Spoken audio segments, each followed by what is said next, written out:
है। अच्छा अच्छा अच्छा। परम सम्मानीय पत्रकार बंधुओं, आज की इस बहुत ही महत्वपूर्ण प्रेस वार्ता में आप सभी का हार्दिक हार्दिक स्वागत, बहुत बहुत अभिनंदन। 11 वर्ष पहले भारत के वासियों ने जो स्वप्न देखा था वो साकार होता हुआ दिख रहा है। जो संकल्प लिए थे वो सिद्ध होते हुए दिख रहे हैं। इन 11 वर्षों के सफर में भारत कहां से कहां पहुंचा और छत्तीसगढ़ में भी इन बदलावों से सकारात्मकता कैसे आई, ऐसे कई विषयों पर आज आप सभी को संबोधित करने के लिए प्रदेश के यशस्वी मुख्यमंत्री माननीय विष्णुदेव साय जी का आगमन हुआ है। हम हृदय की गहराइयों से उनका अभिनंदन कर रहे हैं। संकल्प से सिद्धि अभियान जो मोदी सरकार के गौरवशाली 11 वर्षों के पूर्ण होने पर पूरे देश में चल रहा है, उसके छत्तीसगढ़ इकाई के हमारे सम्मानीय संयोजक और पूर्व विधायक आदरणीय रजनीश सिंह जी यहां मौजूद हैं। प्रदेश के हमारे यशस्वी महामंत्री वरिष्ठ नेता आदरणीय संजय श्रीवास्तव जी, हमारे रायपुर के सम्मानीय विधायक गण आदरणीय श्री सुनील सोनी जी, आदरणीय श्री पुरंदर मिश्रा जी, आदरणीय श्री मोतीलाल साहू जी, हमारी पार्टी के प्रदेश के प्रवक्ता और इस वक्त एक नए दायित्व पर विराजमान आदरणीय श्री दीपक मस्के जी, आदरणीय अनुराग अग्रवाल जी जो हमारे मीडिया विभाग के सह प्रभारी हैं, और साथ में माननीय मुख्यमंत्री जी के मीडिया सलाहकार पंकज झा जी, आलोक सिंह जी और सभी सम्मानीय गण की गरिमा में मौजूदगी है। मैं आदरणीय रजनीश सिंह जी से निवेदन करता हूं कि संकल्प से सिद्धि अभियान के बारे में 2 शब्द आपको वो संबोधित करके फिर माननीय मुख्यमंत्री जी को आमंत्रित करेंगे। सभी पत्रकार साथियों को सादर नमस्कार। आज के इस पत्रकार वार्ता में हमारे यशस्वी, लोकप्रिय और संवेदनशील छत्तीसगढ़ के मुख्यमंत्री सम्माननीय विष्णुदेव साय जी, चूंकि अमित जी ने सबका नाम लिया इसलिए सम्माननीय मंच, पत्रकार साथियों,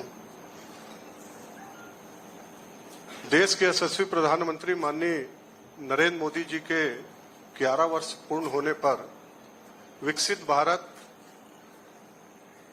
का जो हमने नाम दिया है, विकसित भारत का अमृत काल और विकसित भारत सेवा सुशासन गरीब कल्याण के 11 वर्ष, इस विषय पर पूरे देश भर में विभिन्न प्रकार के आयोजन राष्ट्रीय स्तर पर, प्रदेश स्तर पर, जिला स्तर पर, फिर मंडल और शक्ति केंद्र स्तर पर विभिन्न प्रकार के कार्यक्रम हमारे आयोजित रहेंगे, जो 21 जून योग दिवस तक चलेंगे। आज इसका शुभारंभ छत्तीसगढ़ में पत्रकार वार्ता के माध्यम से इस कार्य का छत्तीसगढ़ प्रदेश में शुभारंभ हमारे यशस्वी मुख्यमंत्री विष्णुदेव जी साय कर रहे हैं। मैं उनसे सम्मान सहित आग्रह करता हूं कि हम सब पत्रकार साथियों को संबोधित करने की कृपा करेंगे।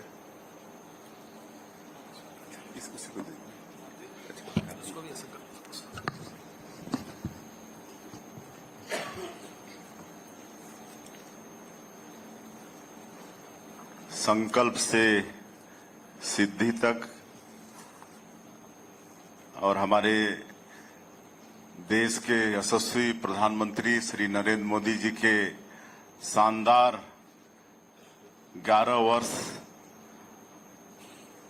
पूर्ण होने के उपलक्ष्य में आयोजित आज के प्रेस वार्ता में यहां पर उपस्थित इलेक्ट्रॉनिक्स मीडिया एवं प्रिंट मीडिया के सभी बंधुओं का मैं हृदय से स्वागत करता हूं, अभिनंदन करता हूं। साथ ही हमारी जो इस संकल्प से सिद्धि के संयोजक हैं प्रदेश के श्री रजनीश सिंह जी,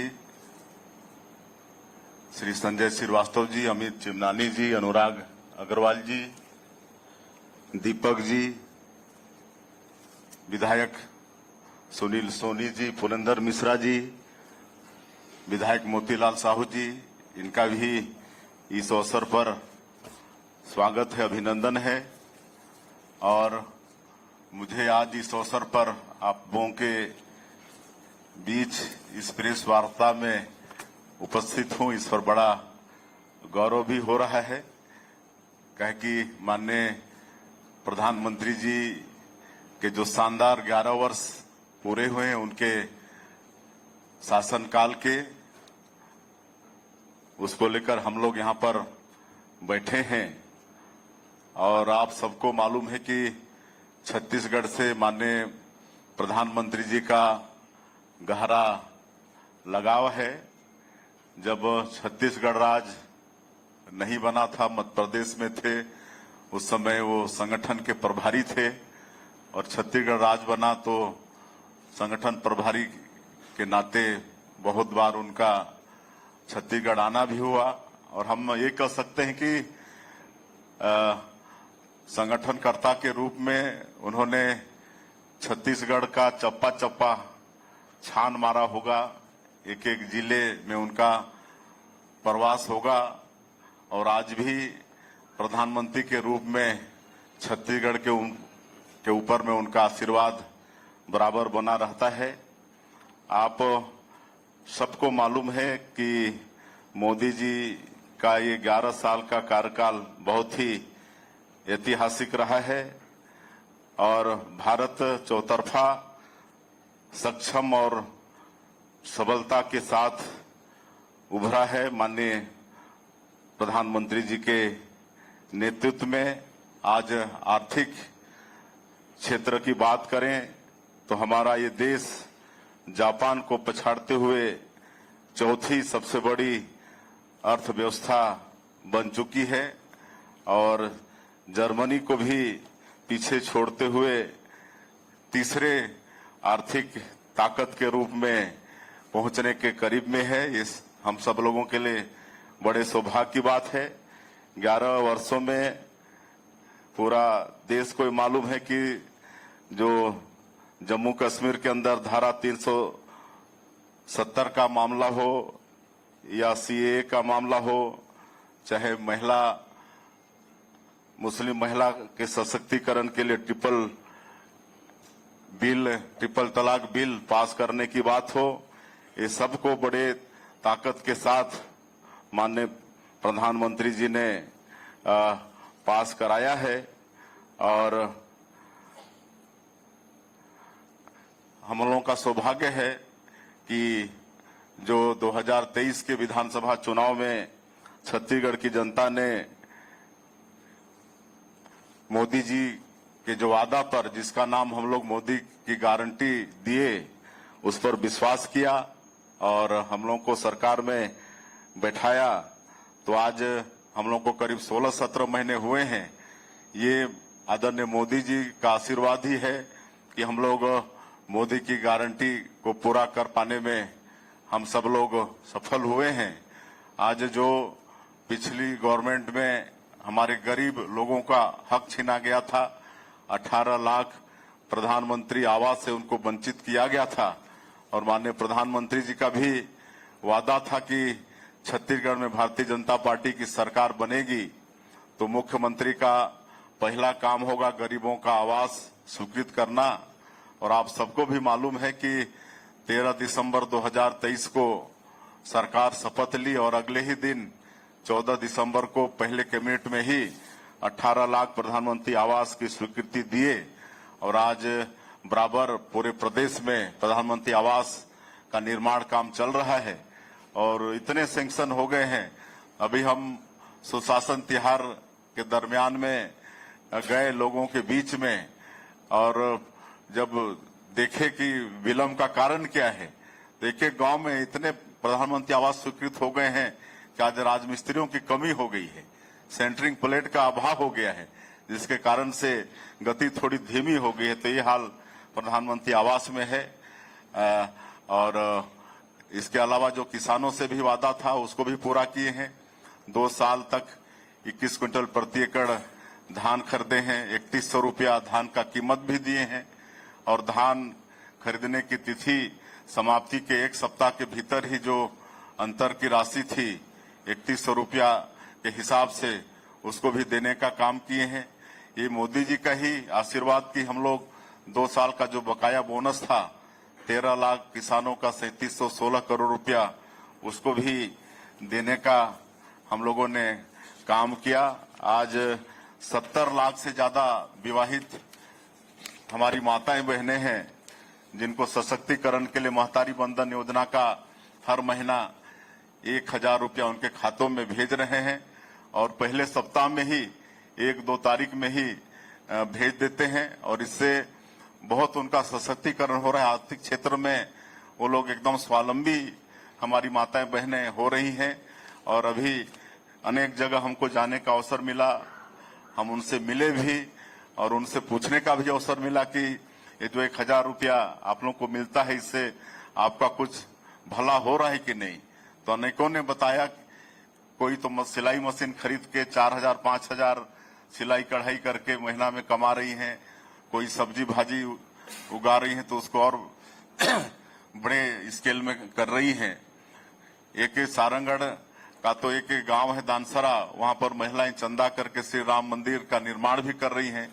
तो इस तरह से महिलाओं में महतारी बंधन योजना के माध्यम से महिला सशक्तिकरण का काम हो रहा है। 5,60,000 से ज्यादा हमारे जो भूमिहीन कृषि मजदूर हैं उनको भी वादा था कि हम लोग 10,000 रुपया उनको देंगे साल का, तो वो भी देने का काम हमारी सरकार ने किया है। रामलला दर्शन योजना हम लोगों ने शुरू किया है क्योंकि प्रभु श्री राम का छत्तीसगढ़ से विशेष लगाव, छत्तीसगढ़ उनका ननिहाल है। अपने वनवास काल में 10 वर्षों तक छत्तीसगढ़ में उन्होंने काटा है, तो हम लोग भाचा राम के कारण के नाम से बहुत लगाव है। तो आज 22,000 से ज्यादा राम भक्त रामलला दर्शन योजना का भी लाभ ले चुके हैं। ये सब आदरणीय मोदी जी के आशीर्वाद से ही संभव हो रहा है। मुख्यमंत्री तीर्थ यात्रा दर्शन योजना इसकी भी शुरुआत किए हैं। बूढ़े बुजुर्गों की जो एक इच्छा होती है कि अंतिम समय में तीर्थ व्रत कर लें, गंगा स्नान करके आ जाएं, तो वो भी योजना शुरू हो गई है। तो ये सब काम हम लोग कर पा रहे हैं।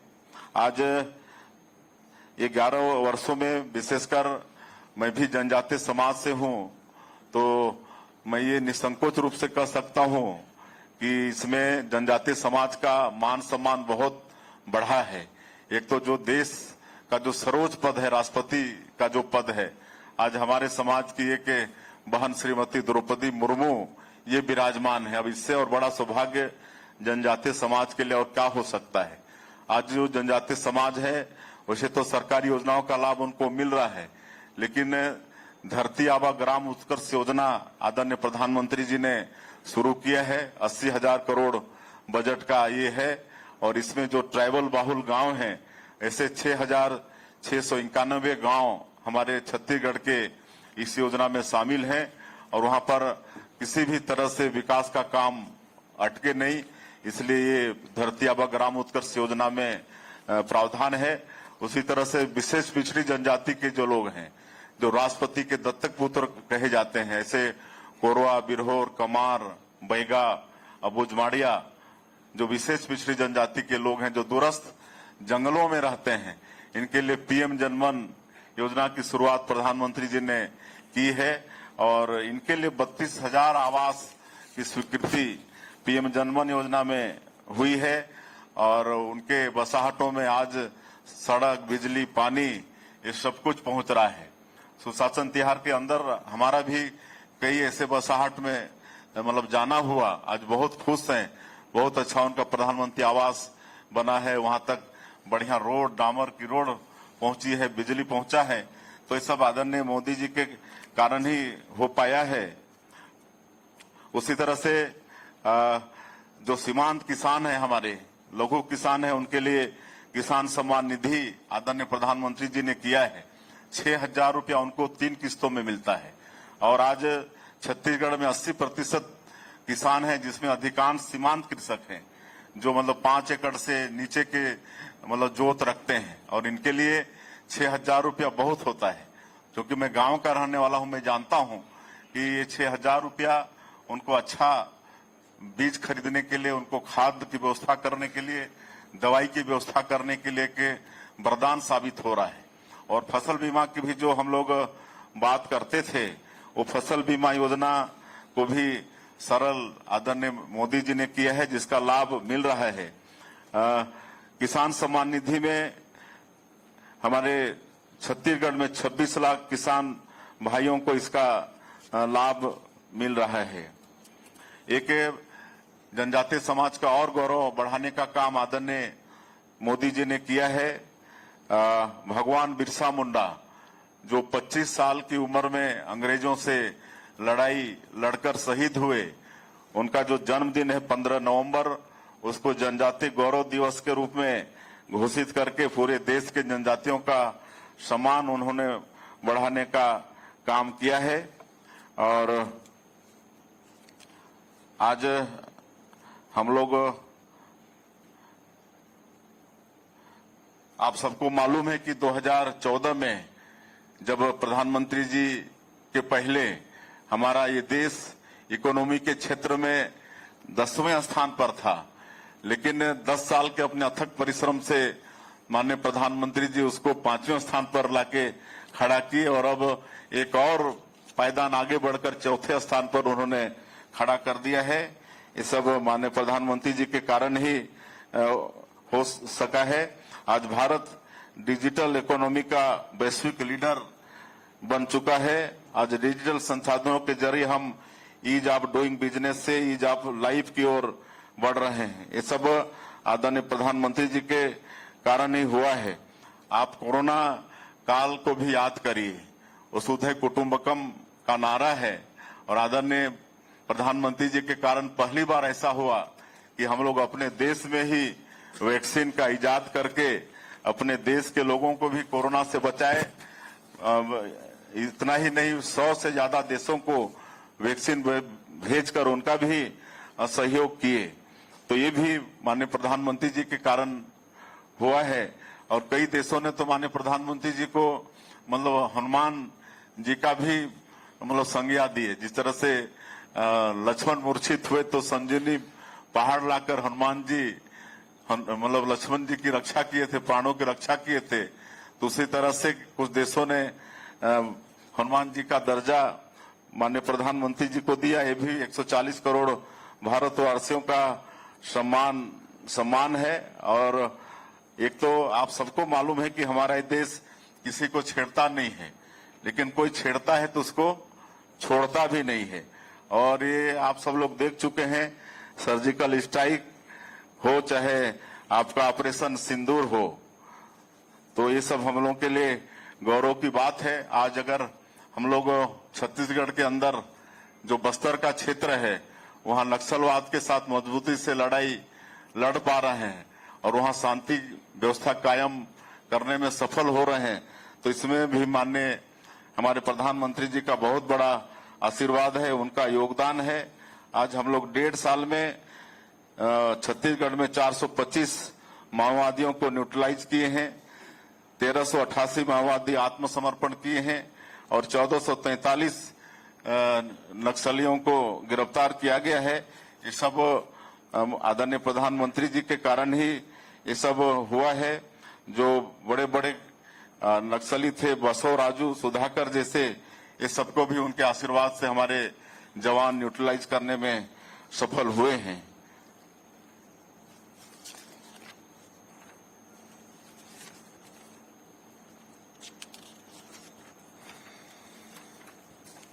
आज हम लोग माननीय प्रधानमंत्री से प्रेरणा लेके एक तो जो सुशासन की बात करते हैं माननीय प्रधानमंत्री जी, उस पर भी हम लोग अमल कर रहे हैं और अपनी सरकार में एक सुशासन और अभिसरण विभाग का अलग गठन किए हैं और इसको आगे हम सब लोग बढ़ा रहे हैं।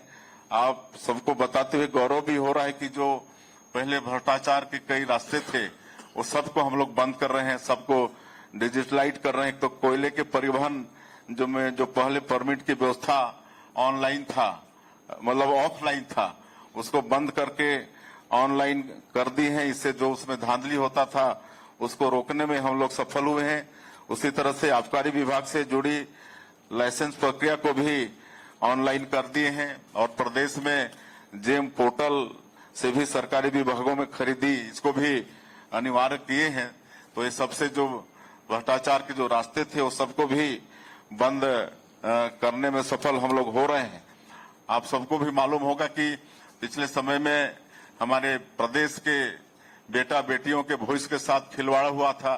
पीएससी जैसे पवित्र संस्था में भी भ्रष्टाचार हुआ था और माननीय प्रधानमंत्री जी का ये वादा था कि इसकी जांच उच्च स्तरीय होगी और आज बताते हुए गौरव हो रहा है कि सीबीआई इसकी जांच कर रही है और इसमें भी जो दोषीदार हैं वो दंडित हो रहे हैं। हम लोग माननीय प्रधानमंत्री जी से ही प्रेरणा लेके यहाँ पर नई उद्योग नीति छत्तीसगढ़ के अंदर लाए हैं। नई उद्योग नीति 2024-30 और इसमें एसटी एससी महिला दिव्यांगजन अग्निवीर के रिटायर्ड ये सबको बहुत महत्व दिए हैं और रोजगार पर विशेष जोर है। नई उद्योग नीति में कोई उद्यमी अगर 1000 करोड़ का निवेश लाएगा या 1000 से ज्यादा रोजगार देगा, उनको नई उद्योग नीति में 20 स्पोक की सुविधा विशेष सहूलियत देने का भी प्रावधान है। और अभी हम लोग 4-5 जगह दिल्ली, मुंबई, बेंगलुरु जैसे जगहों में ही इन्वेस्टर कनेक्ट हम लोग कर पाए हैं। लेकिन हम लोग की नीति इतनी अच्छी है नई उद्योग नीति की, आज 5.5 लाख करोड़ से ज्यादा का निवेश मिल चुका है और इसमें कई काम भी शुरू हो चुके हैं। सेमीकंडक्टर चिप्स उद्योग का काम वो शुरू हो गया है। एआई डाटा सेंटर इसका काम शुरू हो गया है। आने वाले समय में एनर्जी, स्टील और आपका टेक्सटाइल सभी क्षेत्रों में निवेश आने वाला है।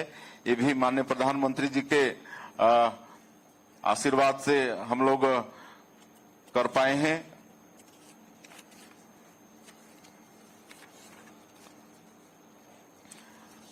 अब उपलब्धि तो इतनी सारी उपलब्धियां हैं कि पूरा ये सब आप लोगों को उपलब्ध करा दिया जाएगा, तो सब आप लोग इसको देख लेंगे। बहुत सारी उपलब्धियां हैं माननीय प्रधानमंत्री जी का कि सबको बताने में बहुत टाइम लगेगा। रेलवे के सेक्टर में, राजमार्ग के सेक्टर में, इसमें भी बहुत बड़ा आशीर्वाद माननीय प्रधानमंत्री जी का मिला है।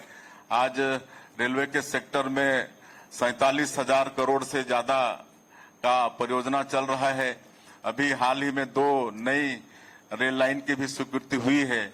एक आपका खरसिया से परिमल कसा जो कि 7,500-8 हजार करोड़ का है। एक आपका जगदलपुर से रावघाट जो 3,500 करोड़ का है। आज हमारे प्रदेश के करीब 38 स्टेशन का कायाकल्प हो रहा है। आपके रायपुर, भिलाई, दुर्ग, इसमें तो 300-350 करोड़ एक स्टेशन के जीर्णोद्धार के लिए सैंक्शन किया गया है। अभी कुछ दिन पहले 5 स्टेशन जिसका काम पूर्ण हो चुका है उसका वर्चुअली उद्घाटन भी हमारे माननीय प्रधानमंत्री जी कर चुके हैं। और एयर कनेक्टिविटी के क्षेत्र में भी रायपुर से अंबिकापुर हवाई यात्रा ये भी और रायपुर से जगदलपुर ये भी ये माननीय प्रधानमंत्री जी के 11 वर्षों का ही देन है कि उड़ान योजना के माध्यम से दोनों जगह हम लोग हवाई यात्रा प्रारंभ कर पाए हैं। सड़क परिवहन के क्षेत्र में माननीय गडकरी जी का तो आशीर्वाद बहुतों मिला है। हजारों करोड़ का आज परियोजना पूरे प्रदेश में चल रहा है।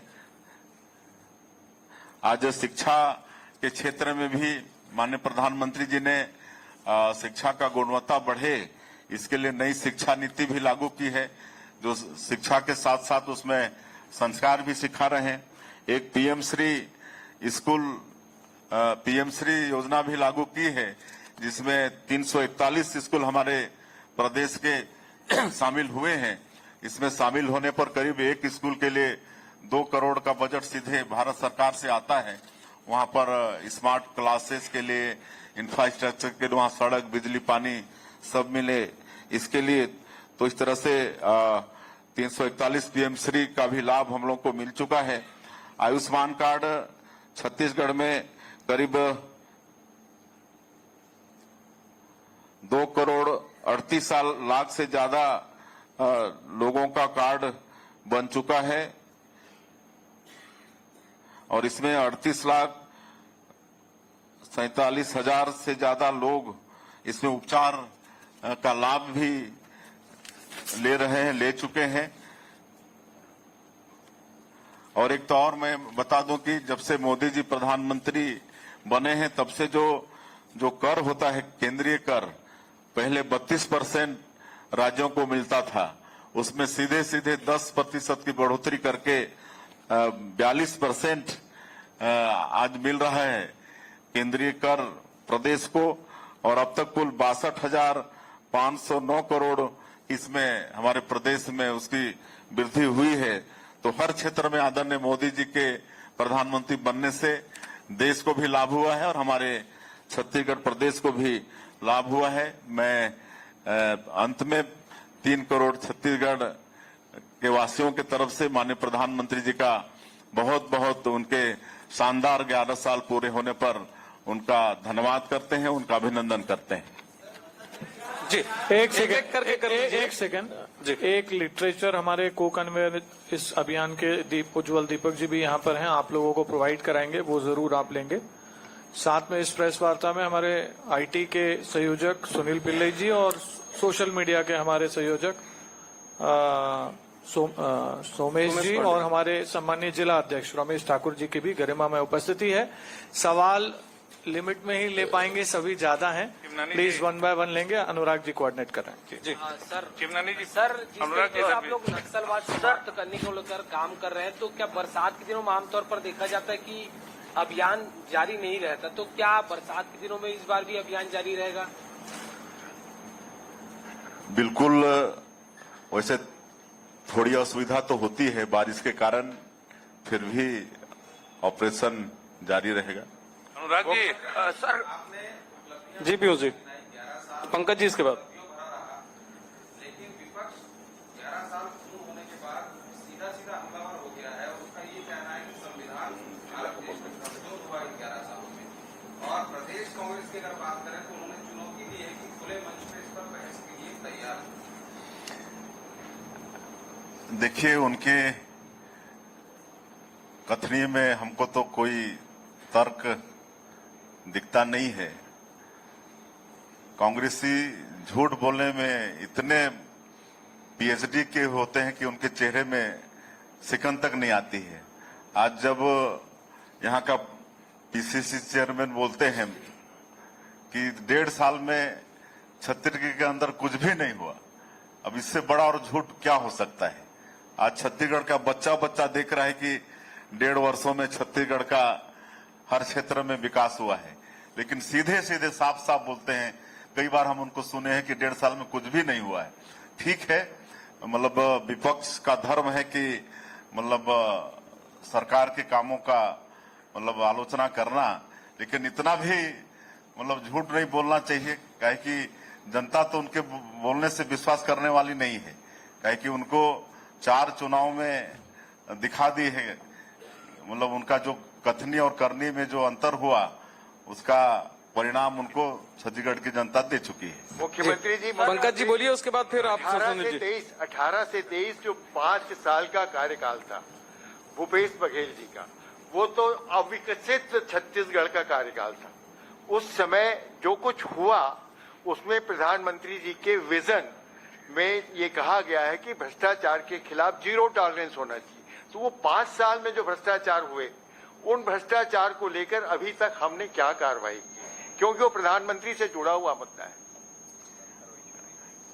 देखिए, आप सबको भी मालूम है और हमको लगता है पूरे देश को मालूम है कि जितनी भी जो भ्रष्टाचार 5 साल के अंदर में हुआ, चाहे वो कोयला में भ्रष्टाचार हो, चाहे आपका आबकारी में भ्रष्टाचार हो, या पीएससी में भ्रष्टाचार हो, डीएमएफ तक की राशि में भ्रष्टाचार हुआ, महादेव सट्टा ऐप में भ्रष्टाचार हुआ, और सबकी जांच एजेंसियां कर रही हैं।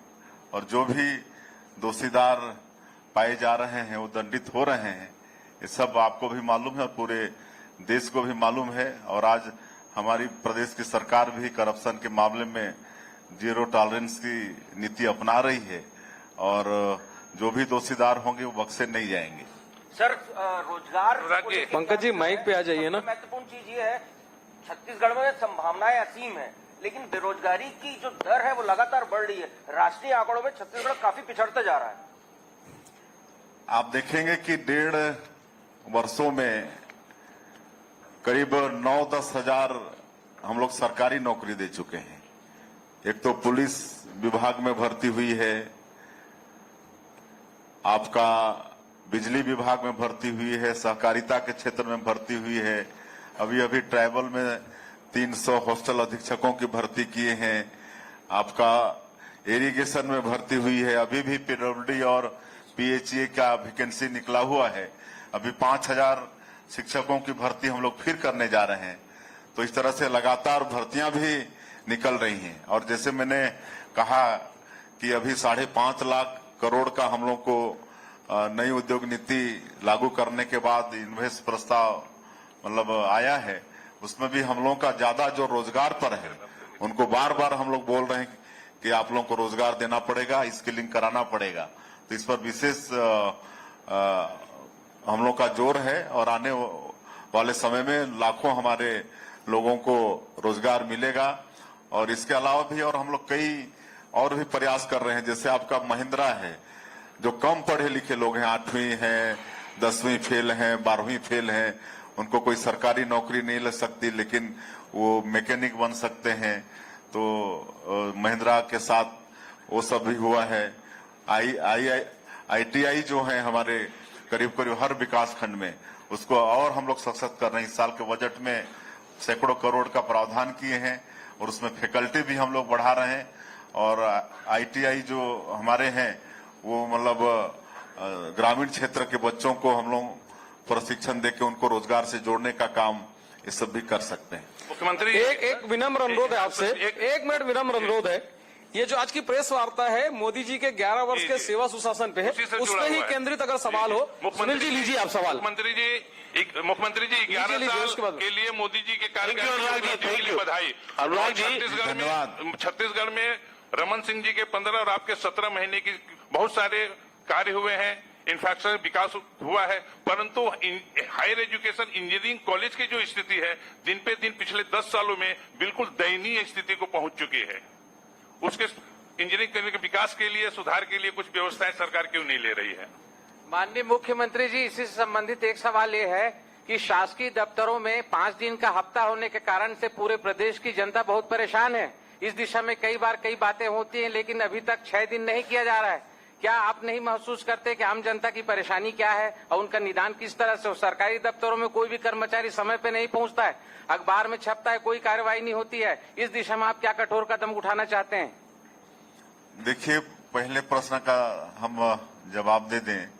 एक तो इंजीनियरिंग कॉलेज की बात आपने की, और ये तो आप भी मानेंगे कि 25 साल हो गए छत्तीसगढ़ को, और हम लोग रजत जयंती वर्ष में हैं, और इस साल राज्योत्सव को भी भव्य करने वाले हैं।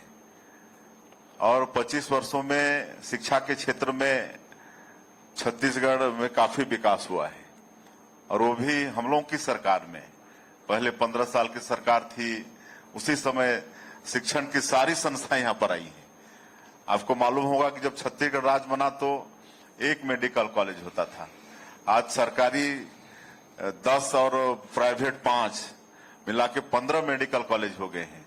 आज शिक्षण की सारी संस्थाएं, चाहे वो IIT हो, IIM हो, IIIT हो, नीट हो, या आपका लॉ का यूनिवर्सिटी हो, जितनी संस्थाएं हो सकती हैं शिक्षण की, सब यहाँ पर आई हैं। और इंजीनियरिंग कॉलेज भी खुले हैं। ठीक है, इंजीनियरिंग कॉलेज की संख्या थोड़ा ज्यादा होने से उसमें व्यवस्था में कमी हो सकती है, लेकिन हम लोग बराबर चिंता कर रहे हैं। नई एजुकेशन पॉलिसी भी हम लोग यहाँ पर लागू किए हैं। जो माननीय प्रधानमंत्री जी ने नई शिक्षा नीति 2020 लागू की, तो हम लोग सरकार में आने के बाद उसको यहाँ पर लागू किए हैं, और उस दिशा में भी हम लोग आगे काम कर रहे हैं।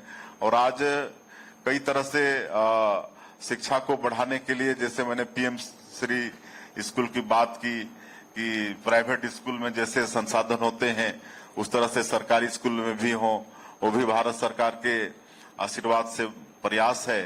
और भी आप एक नालंदा परिसर की आप सुने होंगे, पहले रायपुर में ही खाली होता था, लेकिन अब हर जिलों में उसको कर रहे हैं और बड़े शहर में भी कर रहे हैं, ताकि जो हमारे बच्चे हैं उनको बड़े बड़े प्रतियोगी परीक्षा में बैठने के लिए स्टडी मटेरियल वहां पर मिले, ऑफलाइन ऑनलाइन मिले।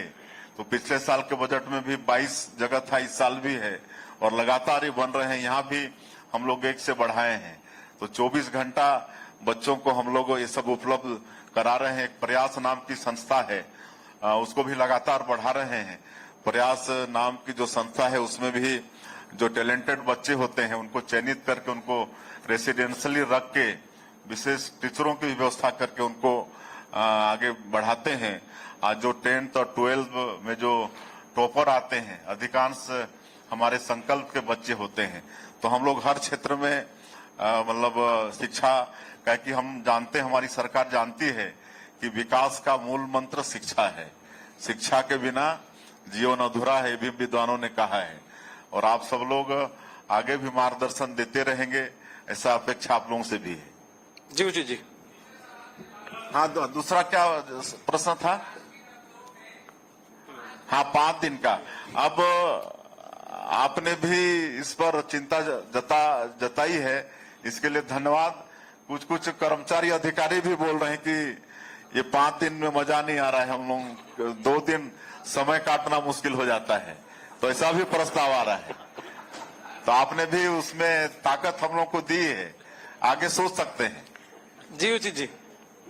सर, लगातार जवान जो है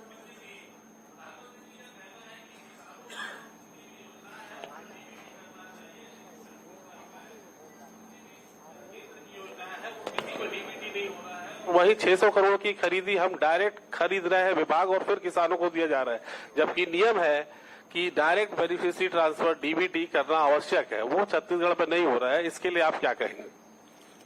नहीं, बिल्कुल हम लोग उनको तो ऑनलाइन पेमेंट है। हाँ, महतारी बंधन का ऑनलाइन पेमेंट है। आपका आजकल तो हम लोग जो मितानिन जो स्वास्थ्य के क्षेत्र में निचले स्तर में काम करते हैं, 70,000 मितानिन भी है, उनको भी ऑनलाइन पेमेंट कर रहे हैं। पहले लेट होता था, कभी कभी बीच में लीकेज भी हो जाता था, लेकिन वो लीकेज भी बंद कर दें और ऑनलाइन मितानिन को दे रहे हैं। आपके किसानों को उनके धान का कीमत देते हैं। आजकल तो जितना जो हो रहा है सब ऑनलाइन कर रहे हैं। इतना तक कि तेंदुपत्ता का जो राशि है, तेंदुपत्ता की राशि भी ऑनलाइन दे रहे हैं।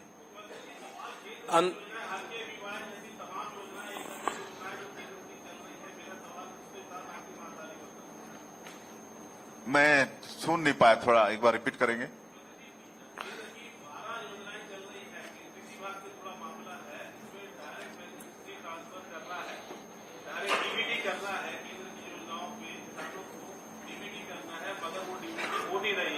बल्कि हम उनको ट्रैक्टर हो, यंत्र हो, खुद खरीद के दे रहे हैं। कि विभाग के नियम है या केंद्र के नियम है कि डीबीटी दिया जाए? नहीं, सभी में हो रहे हैं। आजकल प्रधानमंत्री आवास में भी सीधे हितग्राही के खाते में उनका अकाउंट खुलता है, उसी में पैसा देते हैं। जी अमित जी, सवाल लीजिए, फिर 1-2 सवाल फिर खत्म करेंगे। मुख्यमंत्री जी, ये किसान सम्मान निधि भी आ रहा है, 2003 किस्तों में वो भी उनके खाते में आ रहा है।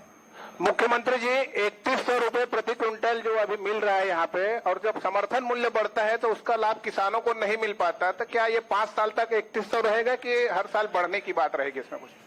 देखिए, हम लोगों का वादा 3100 रुपया प्रति क्विंटल देने का है, वो मिलेगा किसानों को, उससे कम नहीं होगा। अमित जी प्लीज जल्दी लीजिए।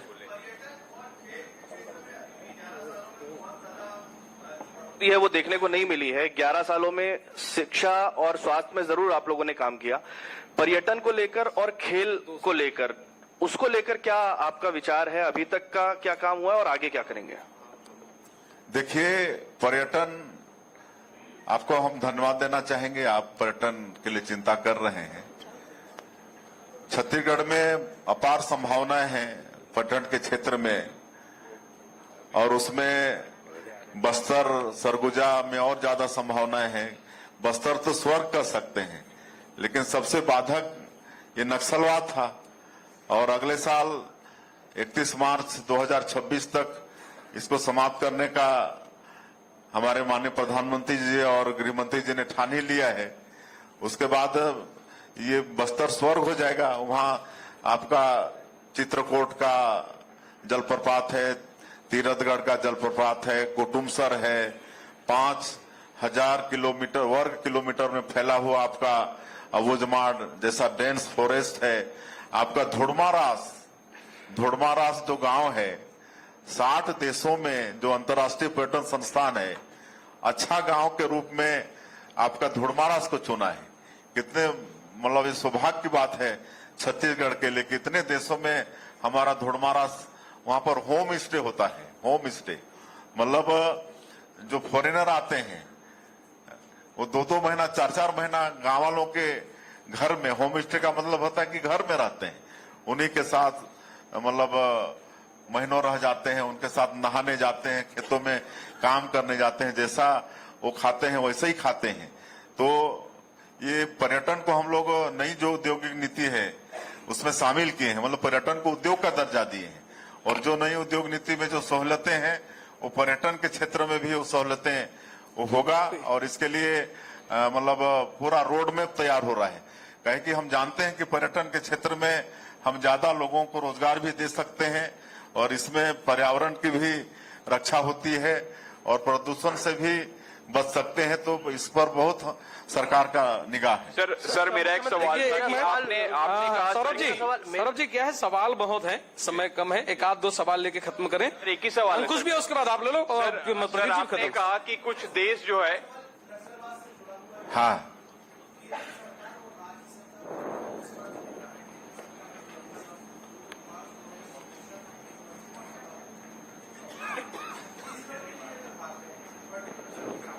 छत्तीसगढ़ सरकार का कोई और विजन है कि मार्च 2026 के पहले ही हम इस समस्या से निजात पालेंगे? संभावना तो है। जिस तरह से हमारे जवान जिस उत्साह के साथ नक्सलवाद के खिलाफ में लड़ रहे हैं और बड़े बड़े इनके, जैसे आपका बसव राजू है, एक तरह से इनका सबसे हेड था, पोलित ब्यूरो का सदस्य था, तो उसका न्यूट्रलाइज होना एक तरह से नक्सलवाद का कमर टूट जाना है। उसके बाद लगातार सुधाकर जैसे और भी जो बड़े बड़े इनके केडर हैं उनका न्यूट्रलाइज होना निश्चित रूप से कह सकते हैं कि आतंकवाद अंतिम सांसें ले रहा है। और हम लोग इसको तो खत्म करेंगे ही, लेकिन इसके अलावा जो वो क्षेत्र जो वर्षों से मतलब विकास के दृष्टि से पिछड़ा हुआ है, तो आज लगातार सुरक्षा कैंप भी खुल रहे हैं और उसके माध्यम से हम लोग एक नियत नेलानार योजना, ये गोड़ी भाषा में है, हिंदी में इसका अनुवाद है आपका अच्छा गांव आपका सुंदर गांव। इसके माध्यम से हम लोग सरकार की जो योजनाएं हैं उनको उन तक पहुंचाने में सफल हो पा रहे हैं। आज आप देखिए वहां पर पहली बार कई जगह में राष्ट्रीय पर्व में तिरंगा झंडा फहरा है, पहली बार वहां चुनाव में वहां के लोग मतलब भाग लिए हैं, मतदान कर पाए हैं। तो ये सब जो हमारे जवान मजबूती के साथ लड़ रहे हैं उसी का परिणाम है। आज बेखौफ मतलब वो सड़कों में रात में भी यात्रा संभव हो पा रहा है और सड़कें, बिजली, पानी सब कुछ वहां पर हम लोग पहुंचा रहे हैं। राशन कार्ड बन रहा है, राशन पहुंचा रहे हैं। आज अभी हम सुशासन तिहार में एक गांव गए थे, मुलेर, एक कैंप में गए थे। तो मुलेर का ग्राम पंचायत का हेडक्वार्टर 24 किलोमीटर दूर था, पूरा बीच में पहाड़ी। तो पहाड़ चढ़ के 2 दिन लगता था। 35 किलो 20 किलो चावल के लिए लोग 2 दिन, एक दिन जाते थे दूसरे दिन आते थे। आप सोचिए आज ये जो लड़ाई लड़ पा रहे हैं, तो अभी मुलेर में नया राशन का दुकान हो गया। तो ये स्थिति वहां पर थी। तो विकास तो बहुत कुछ करना है। अंकुश भी आप प्रति प्रश्न ना करें, मेरे ख्याल से समय कम है। ये सौरभ जी आप लीजिए आगे। जानकारी सवाल मेरा सौरभ जी आगे लीजिए। अंकुश जी, विकास भारत, विकसित भारत का अमृतकाल की बात हो रही है, सेवा सुशासन गरीब कल्याण के 11 साल की बात हो रही है। नगर निगम आयोग और मंडलों में जो पदभार ग्रहण होता है उसमें इतने खर्च किए जाते हैं। देखिए क्या है, आज ये तो 31 मार्च 2026 ये तो पूरे देश के नक्सलवाद के लिए ये उन्होंने ठाना है, लेकिन डेडलाइन, लेकिन सबसे ज्यादा नक्सलवाद आज छत्तीसगढ़ में है। आज करीब आपका 77% 77% नक्सलवाद आज छत्तीसगढ़ में है और 23% नक्सलवाद जो पड़ोसी राज्य हैं वहां थोड़ा थोड़ा है। आपका झारखंड, उड़ीसा, आपका आंध्रा, तेलंगाना, महाराष्ट्र, मध्य प्रदेश, इसमें थोड़ा थोड़ा है। ज्यादातर 70 से ज्यादा प्रतिशत आज छत्तीसगढ़ में ही बचा है। ये अंतरिक्ष के क्षेत्र में हुई उपलब्धियों के बारे में आपने कुछ वर्णन नहीं किया जी। जो अंतरिक्ष में भी हुए हैं 11 साल में, वो उसमें है आपका वो जो दे रहे हैं ना। सीएम साहब एक बहुत बहुत धन्यवाद आप सबसे आपको। मैं अनुरोध करता हूँ, धन्यवाद माननीय मुख्यमंत्री जी।